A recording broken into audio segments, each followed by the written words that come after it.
Magandang araw ng linggo po mga bayang karerista. Magbibigay na po tayo ng tip, giya at impormasyon para sa araw na to, February 4, 2024. Tara!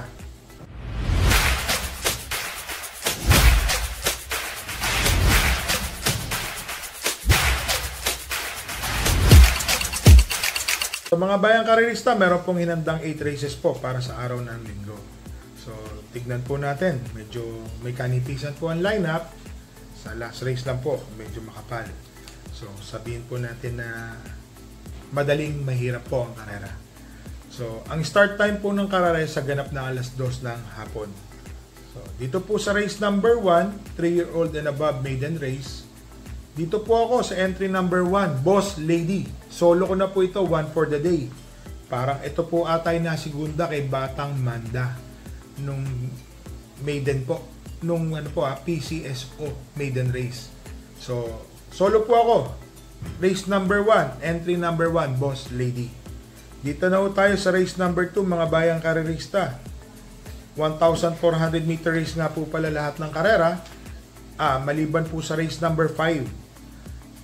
Dito po sa race number 2, first choice po, entry number 6, High Roller. Mga bayang karerista, kung napansin nyo po yung takbo ni High Roller, maganda na po nung nakaraan.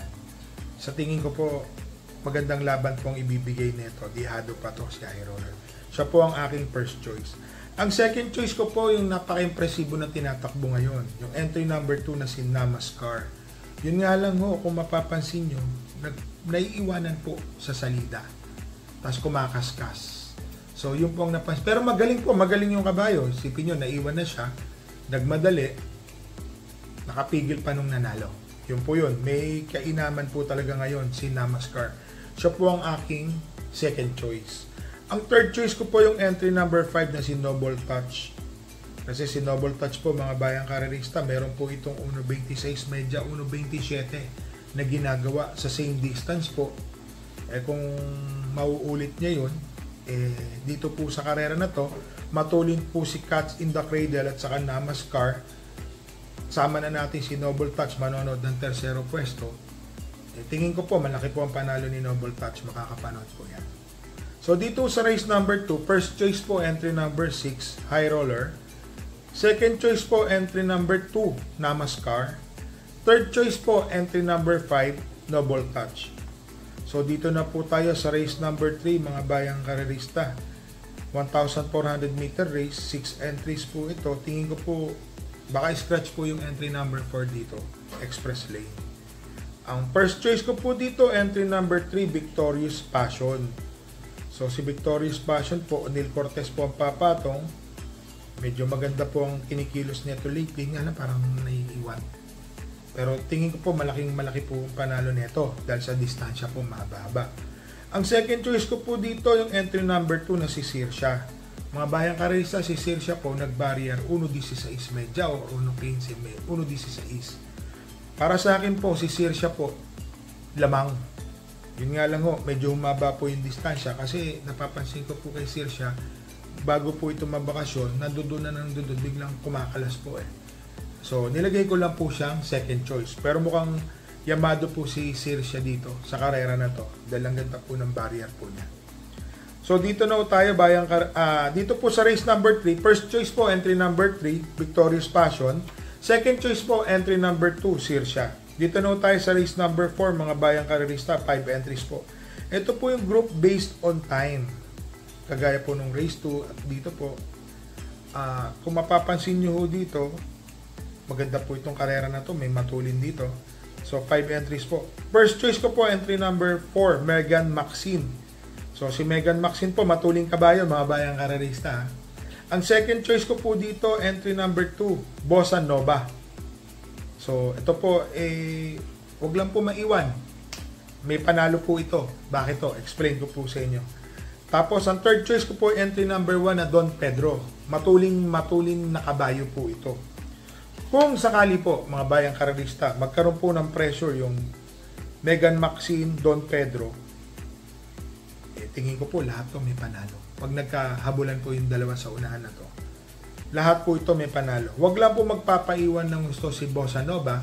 Tingin ko po, darating po ito. Malaki po ang panalo ni Bossa Nova. So mga bayang karerista, ito pong race number 4 na to, para sa akin po. Kung pagmamasdan nyo, pag nagbigayan po ito sa unahan, kung sino po ang mauna, siya po ang mananalo.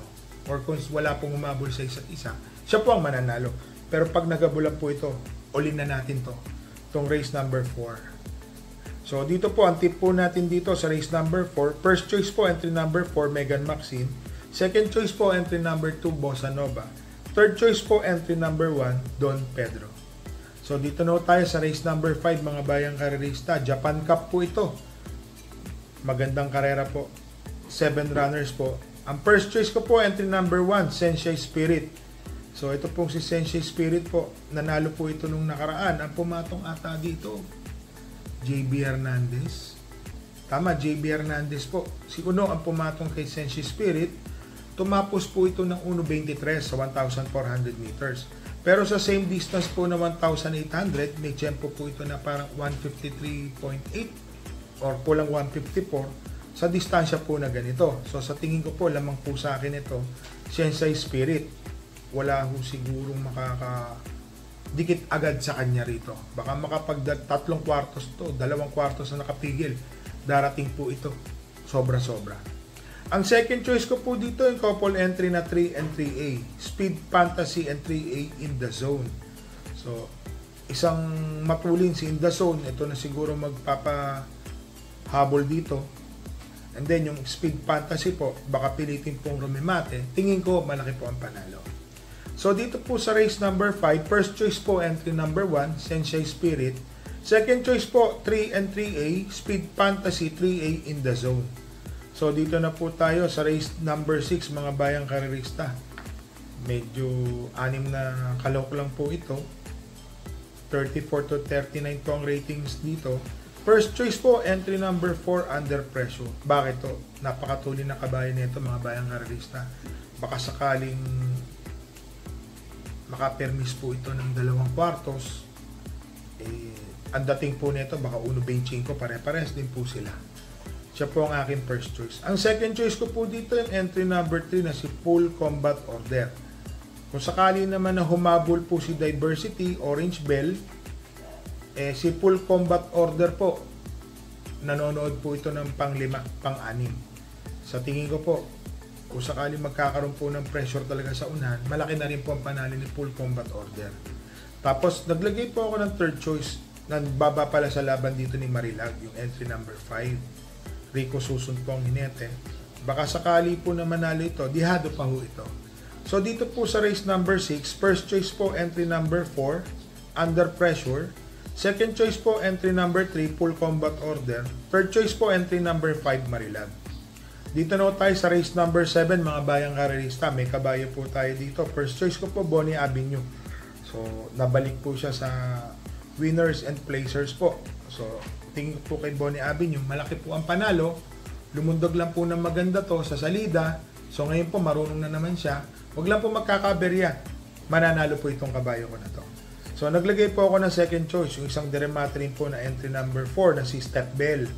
So, alam naman natin si Step Bell po, dumadating po yan sa last 200 meters. Alam niyo naman sa karera, talagang ang tsamba hindi po nawawala. Tapos, naglagay po ako ng third choice, yung entry number 2, Rise Up. Ito po ang magdadala ng marcha dito, mga bayang karerista. Baka sakaling ma-rate po ni Michael De Jesus to, na siya po nakakabisado. So, sa tingin ko po, magbibigay po ng magandang laban to kay Bonnie Avenue.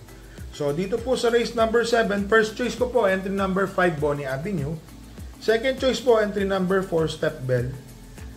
Third choice po, entry number 2, Rise Up. Pero pagdating po ng tayan, inuulit ko po, kabayo ko po ito, sosolohin ko po yan. Kaya medyo alangan po ako sa mga ibang magsisitakbo. Kasi pagdating po talaga ng tayan, solo po ako kay Bonnie Avenue, sa kabayo ko po.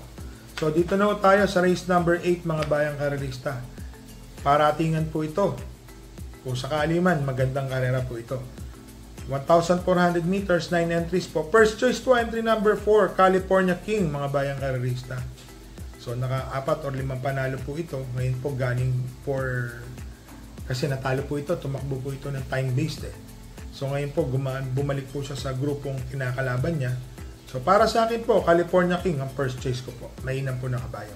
Ang second choice ko po, yung pong matikas, Sasakyan po ni Lester De Jesus. Ito pong si Matikas. Akala ko po kay Boss Wilbert. Napansin ko po parang kay ano na ata ito, kay Boss James Rabano. Nabili na pala.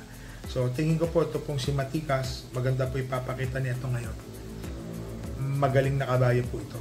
Naglagay po ako ng third choice, medyo dihado po. Yung entry number 8 na si Grand Laughter. Ito po kasi si Grand Laughter, mga bayang karerista, nandoon na eh. Nakakabit na siya na nakakabit. So, tignan lang po natin, baka mamaya may, alam nyo na, biglang manalo. So, marami pa ho dito na may panalo. Kagaya po ng Domsat 7, kagaya po ng Money for Gabriel na galing sa panalo na nakaraan. Magandang laban po ito, mga bayang karerista. So, dito po sa race number 8, first choice po entry number 4, California King. Second choice po, entry number 3, Matikas. Third choice po, entry number 8, Grand Laughter. So mga bayang karerista, shoutout lang po tayo kay Mark Vicente Manalang at sa mga anak po ni Mark Vicente Manalang po na sila Sofia, Elizabeth, Christoph at Jacob. Shoutout din po kay Mr. James Paulo Antoniano at sa mga tropang Pildera na sila Nelson Balistoy, Fernando Miguel, Caloy Gonzaga, Miguel Ocasio at kay Mr. Michael Gonzaga. So mga bayang karerista, isilang po tayo sa pagtaya. Hindi po lahat ng nakikita natin sa programa na pusoy, lamang. Totoo po yun. May kahirapan po ang karera. So, alam niyo na po mga bayang karerista, unahin po ang pamilya, budget sa pamilya, wag po natin itataya ang budget sa pamilya. Yun lang pong sobra at kalabisan lang po natin sa budget, yun lang po ang pwede natin sanang itaya. So mga bayang karerista, happy racing po and stay safe po.